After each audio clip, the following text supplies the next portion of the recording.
the things that struck me when I was traveling in India, I met with Indian women workers, and they asked us what were we doing as union members in the United States to support the Iraqi people, and they wanted to know whether we were members of the U.S. Labor Against the War. And yes, of course, the Hartford Labor Council does support the U.S. Labor Against the War, but I think what it showed was that people throughout the globe are really looking at what is the U.S. labor's role in helping to support the Iraqi people, and so we have a grave responsibility. After the U.S. occupation of 2003, labor union has been banned, and new rules have been issued that were more oppressive than in the past. The most important is the Law 150 for 87 that converted the laborers into officials of the government. And one of them is the medical union and the teachers union. And lots of demonstrations took place against that law. And there was a major demonstration in the Firdaus place in Baghdad. And until now, these laws have not been abolished. The labor unions have been arrested and imprisoned. And there are lots of those leaders who have been assassinated as well. So this is a thorough deterioration in almost everything in Iraqi society nowadays.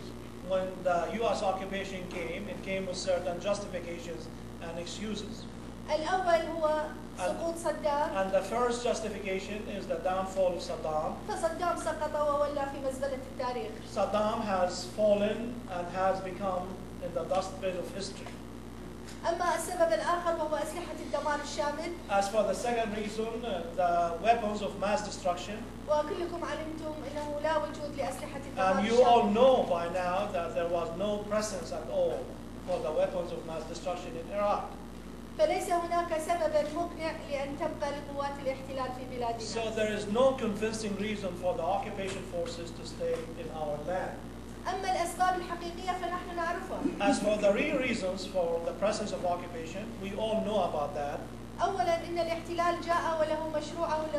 First, when the occupation came, it has had its own economic project. And it has its own interest in the fortune and riches of Iraq. In a sense, oil has become a damnation for the Iraqi people. As for the second reason, it is political in nature. And this is to plant American military installations in Iraq. So we know the reasons in the same way that you do. And we as members of labor union, so far we have refused to use violence because we don't want any more bloodshed. And that's why we use the method of dialogue and mutual understanding and means of peaceful resistance, such as demonstrations and sit-ins and so on and so forth. That's why we are here in order to seek your support and solidarity. And I do not burden the American people the behavior of the American government. I do not blame the people for that behavior. At the same time, we don't want any American soldier to be killed on the Iraqi soil. And that's why we hope that they will come back to their land and their families in peace.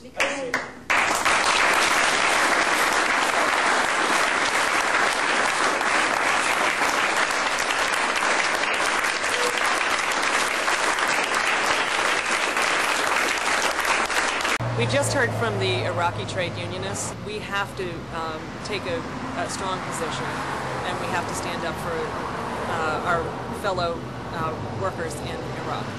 what is impressive is their courage and their determination to stand up for the Iraqi people. And they face such hardships, and they have really inspired us with their courage. There's no time to beat around the bush. All the world is living in fear. The consequence of